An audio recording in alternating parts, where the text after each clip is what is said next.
하나님의 말씀 오늘부터 로마서 시작합니다. 로마서 1장 1절에서 17절까지 교독하겠습니다. 로마서 1장 1절에 17절입니다. 오늘은 11월의 첫날 11월 1일 토요일 아침입니다.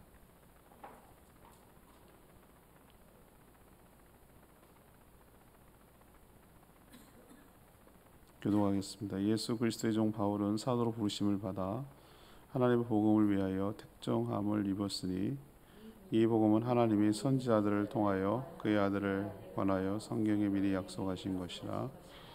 그의 아들에 관하여 말하면 육신으로는 다윗의 혈통에서 나셨고 성결의 영으로는 죽은 자들 가운데서 부활하사 능력으로 하나님의 아들로 선포되셨으니 곧 우리 주 예수 그리스도시니라. 그로 말미암아 우리가 은혜와 사도의 직분을 받아 그의 이름을 위하여 모든 이방인 중에서 믿어 순종하게 하나니 너희도 그들 중에서 예수 그리스도의 것으로 부르심을 받은 자니라. 로마에서 하나님의 사랑하심을 받고 성도로 부르심을 받은 모든 자에게 하나님 우리 아버지와 주 예수 그리스도로부터 은혜와 평강이 있기를 원하노라. 오늘 7절까지인가요? 7절까지. 나 17절까지인 줄 알았더니 7절까지. 사도 바울은 하나님의 복음을 위해 사도로 부름받은 주 예수 그리스도의 종입니다. 예수님은 다윗의 혈통에서 나셨고 또 성령의 역사로 부활하신 분입니다. 특별히 사도 바울은 모든 이방인들에게 복음을 전해서 그를 믿고 순종해서 구원을 얻게 하려고 하나님이 특별히 택하여 부른 종이죠. 모든 성도들도 하나님의 사랑하심을 받아 성도로 부르심을 받았습니다. 그래서 은혜와 평강을 기원하는 인사의 말을 하는 것이죠. 오늘의 그 포커스는 정체성에 두었어요. 사도 바울뿐만 아니라 오늘 질문이 이겁니다. 모든 성도들의 정체성은 무엇입니까? 모든 성도들의 정체성은 무엇입니까? 이것이 이제 오늘 질문인데요. 먼저 1절에서 4절까지의 말씀입니다. 주 예수 그리스도의 종이라는 것이죠.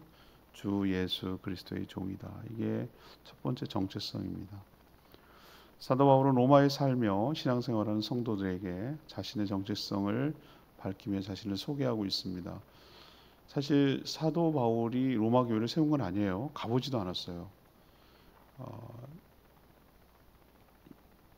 그 오순절 역사 때문에 성령의 체험을 했던 분들이 많았고 거기로부터 복음을 전해드린 자들이 로마로 흘러들어가서 자발적으로 교회를 세웠던 것으로 보여요. 그렇기 때문에 자기를 소개해야 되거든요. 내가 누구다라고 얘기를 하는데 그 소개하는 자신이 자기를 누구라고 생각하는 것이 정체성이죠. 그래서 모든 사람들은 사실은 자기가 누구라고 생각하는지에 따라 살아가요. 거기 걸맞게 살아간다는 것이죠. 그래서 정체성이 분명해야 되는데 오늘 사도 바울이 얘기하는 첫 번째 자기 정체성 무엇입니까? 자신을 1절 주 예수 그리스도의 종이라고 밝히죠. 우리는 종.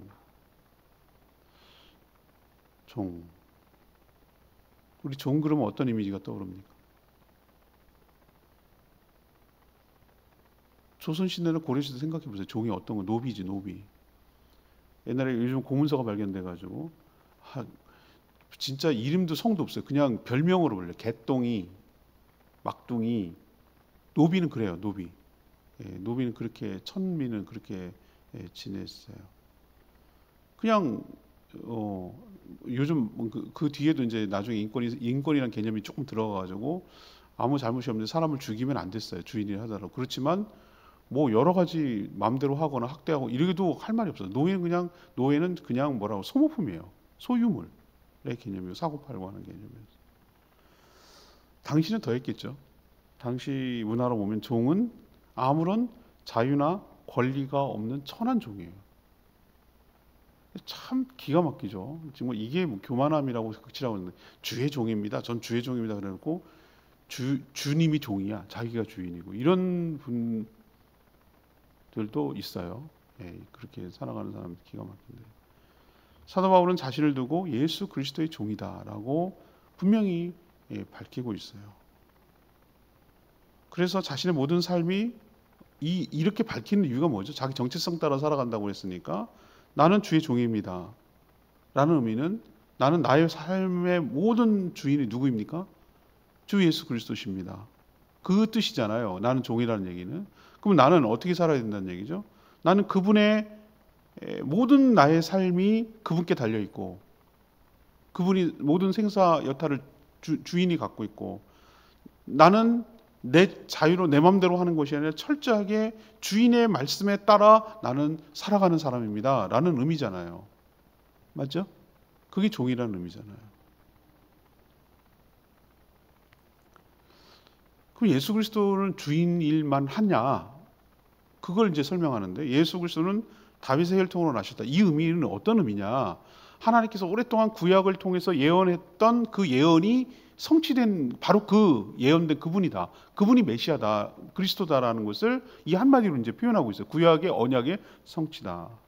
그리고 또 하나 플러스 증거가 뭐죠? 그분이 그러면 다윗의 혈통이 한두 명이냐? 근데 성령의 능력과 역사로 뭐 하셨다?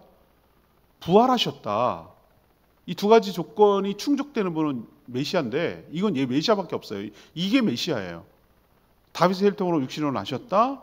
그리고 성령의 능력으로 부활하셨다. 딱 예수님이죠.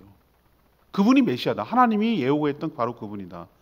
이 두 가지 조건을 충족하는 분은 예수님이고, 그래서 그가 그리스도다는 얘기예요. 그래서 그분은 주인이실 만한 자격이 충분하다. 나는 그래서 그를 주인으로 섬기고 나는 살아가는 주의 뭐다?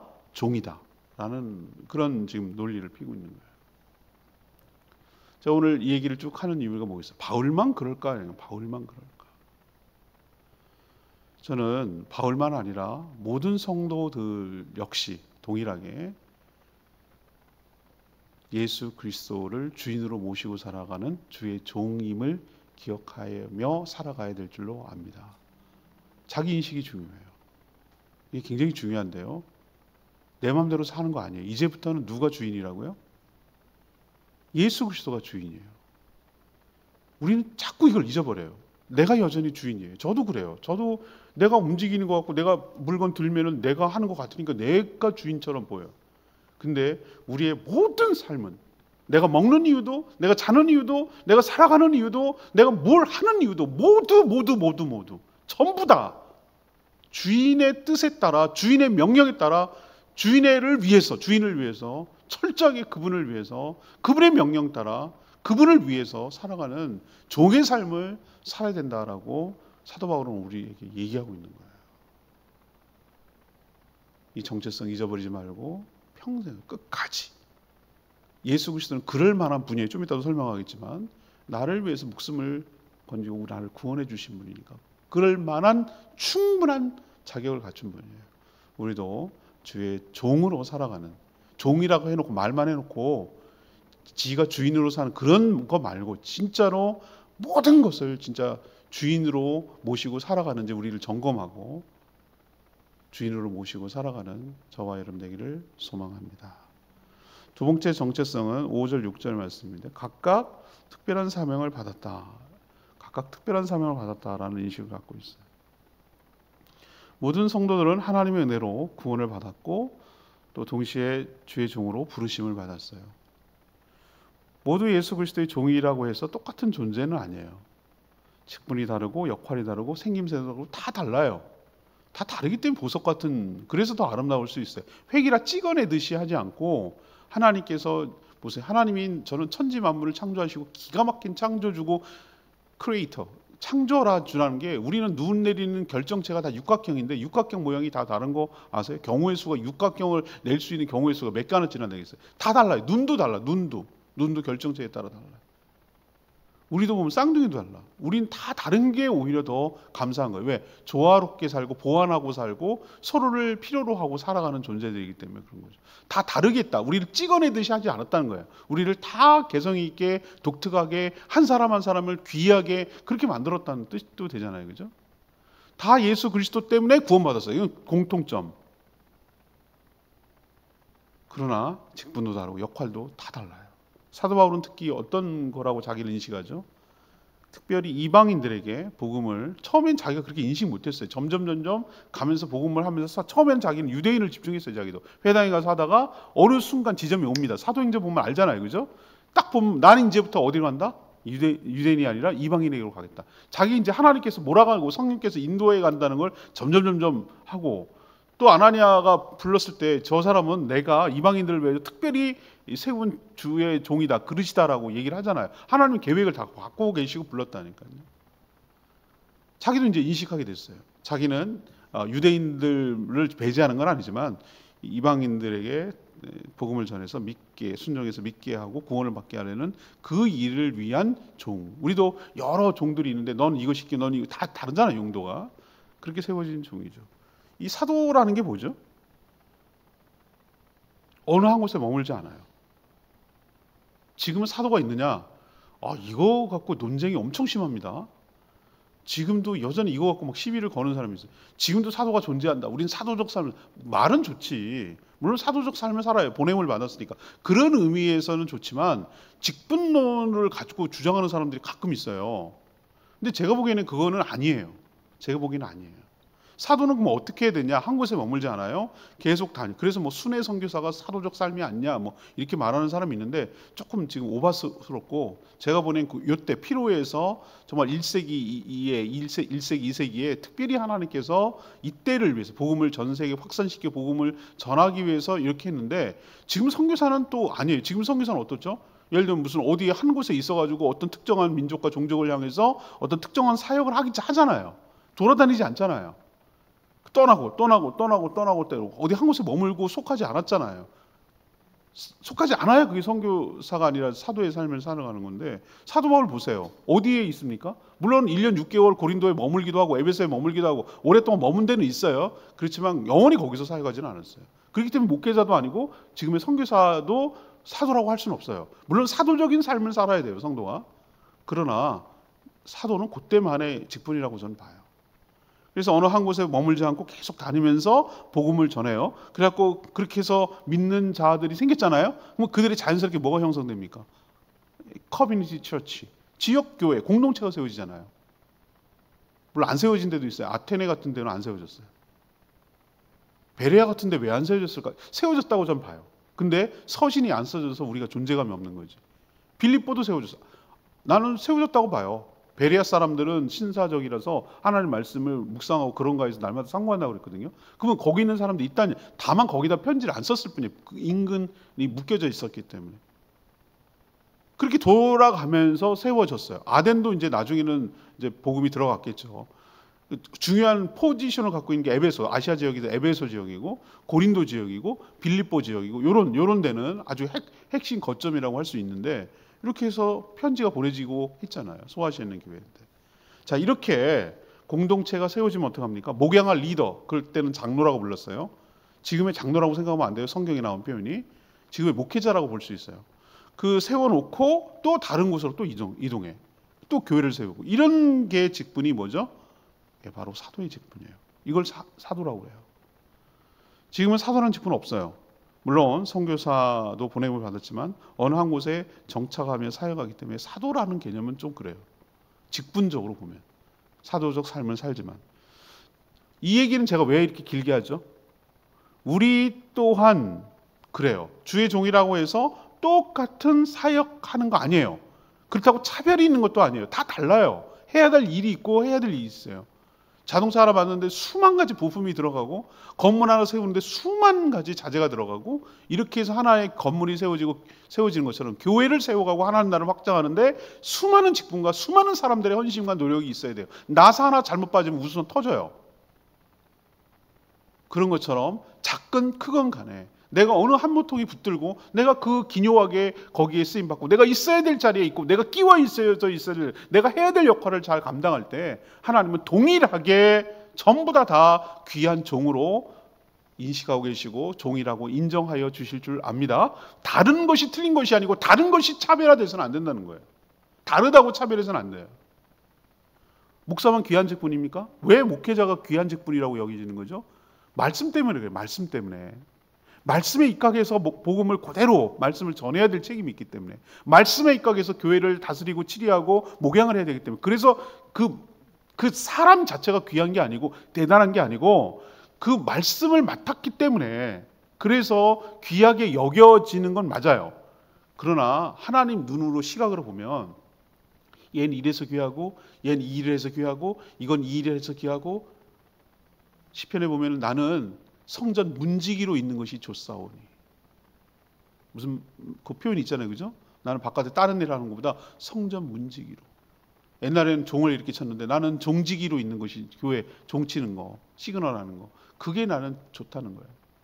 교회 옛날에 사찰이라고 그래가지고 사찰 집사 뭐 이렇게 불렀는데, 교회에서 관리하는 집사가 허드렛 일하는 거 보입니까? 하나님 보시기에 그렇게 보일까요? 아니라고 봐요. 저는 다 달라요. 다 다르지만 은사에 따라 각각 주시는 하나님의 사명이 있고, 하나님 눈으로 보면은 그 모든 일이 귀하고 특별하고 존귀하게 여겨지는 거 여러분 기억하시고, 사도 바울은 자기를 그렇게 인식을 하고 특별한 사명이라고 인식하고 사역했듯이 우리도 특별하게 나만이 해야 될, 그 내가 할 수 있는, 그리고 내가 잘하는, 내가 해야만 하는 이런 기쁜 일을 기쁘게 잘 섬겨서 주님을 기쁘시게 하는 특별한 사명을 갖고 살아가는 저와 여러분 되기를 소망합니다. 세 번째는 6절 7절 말씀, 자기 정체성이 되겠는데, 하나님의 사랑을 받는 자다라는 정체성이 있어요. 성도는 주 예수 그리스도의 부르심으로 복음을 듣고 믿어서 성도가 됐죠. 자신이 복음을 듣고 믿어준 거 아니에요. 주님이 부르시지 않았으면 성도가 되질 못한다는 뜻이 또 돼요. 은혜로 구원받았다는 것은. 그리고 모든 성도는 예수 그리스도의 것이에요. 여기서 것이라는 건 뭡니까? 예수 그리스도의 소유다. 소유. 주님의 것이라는 거예요. 주님의 핏값으로 사신 주님의 것이다. 그럼 주님의 것 이러면 우리 기분 나쁠까요? 무슨 노예나 물건 취급한다는 뜻일까요? 아니죠. 우리를 물건 취급합니까? 우리를 막 맘대로 부립니까? 십자가에서 보혈을 흘려 우리를 구속해서 죄의 노예로부터 구원해냈으니 당연히 그분의 소유란 뜻이에요. 그분이 책임진다는 뜻이에요. 막 한다는 뜻이 아니라 우리를 위해서 목숨을 버릴 만큼 우리를 사랑하시는 분이니까, 우리를 위해서 이 소유라는 개념은 내가 막 쓰고 버리고 이런 개념이 아니라 나를 끝까지 주님이 책임져 주신다 라는 의미로 주의 것, 소유라고 인식을 해야 되는 것이죠. 성도는 어느 시대, 어느 지역에서도 동일한 부르심을 받고 동일한 하나님의 사랑을 받는 존재예요. 그래서 사도 바울은 로마 성도에게 한 번도 본 적이 없지만 편지를 통해서 오늘 말미 7절 인사죠. 인사. 이게 그 당시의 편지의 전형적인 폼이에요. 폼. 인사를 이렇게 표현하는 거예요. 7절에 인사인데, 인사 겸 뭐죠 이게? 축복이에요. 축복. 아버지 하나님 우리 아버지와 주 예수 그리스도로부터 은혜와 평강이 있기를 비노라 라고 축복한 거예요. 우리도 하나님의 사랑을 받는 존귀한 주의 종, 사랑받는 주의 백성, 사랑받는 주의 소유인 것을 기억하시고 끝까지 책임져 주심을 기억하고 살아가는 자기 정체성을 갖는 저와 여러분 되기를 소망합니다. 레위기 말씀 7절에 있어요. 로마에서 하나님의 사랑을 받고 성도로 부르심을 받은 모든 자에게 하나님 우리 아버지와 주 예수 그리스도로부터 은혜와 평강이 있기를 원하노라. 아멘. 여기 로마 대신에 뭘 넣으면 될까요? 제주를 넣읍시다. 그죠? 제주를 넣으면 돼요. 동일해, 똑같아요. 제주에서 하나님의 사랑을 받고 성도로 부르심을 모든 자들, 곧 우리에게 하나님 우리 아버지와 주 예수 그리스도의 은혜와 평강이 있을지어다. 사람이 살아가는데 필요한 것이 하나님의 은혜예요. 맞죠? 그리고 그것 때문에 누리는 것이 무엇이죠? 평강이에요. 평강은 편안하고 달라요. 뉘앙스 차이 아시겠어요? 편안한 거랑 평강은 달라요.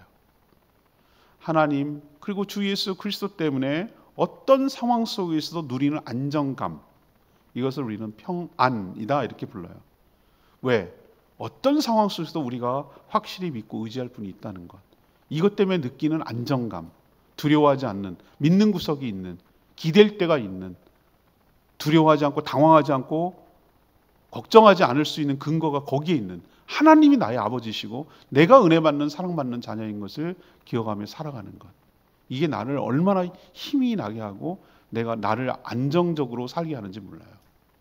근데 다 갖춘 것 같고 돈도 있어 보이고 집도 있어 보이고 뭐 있어 보여도 늘 불안하고 늘 예민하고 늘 신경질적이고 늘 염려하며 살아가는 사람이 있어요. 우리가 보기에는 뭘 걱정하세요? 이라고 생각하는데 뭐가 없죠? 편안은 있는데 평강이 없어요. 왜? 모든 게 두렵거든. 하나하나 다가는 게 두렵거든. 뭔 일이 닥칠지 모르거든. 우리도 마찬가지예요. 뭔 일이 올지 몰라요. 오늘 일을 어떻게 알겠어요? 내일도 몰라요. 그러나 난 믿어요. 하나님이 가장 좋은 길로 인도하시고 나보다 나를 더 사랑하시는 그분께서 나의 삶을 복되게 인도하여 주실 줄 믿습니다. 이게 나를 안정감을 줘요. 그래서 살아갈 힘을 줘요. 두려워하지 않고 살아갈 수 있도록 해줘요. 여러분도 하나님의 사랑받는 자녀인 것 정체성 기억하시고 살아내는 저와 여러분 되기를 소망합니다. 로마서는 그냥 보석이에요, 보석. 오늘 말씀 붙들고 기도하기 전에 171장 선포하라.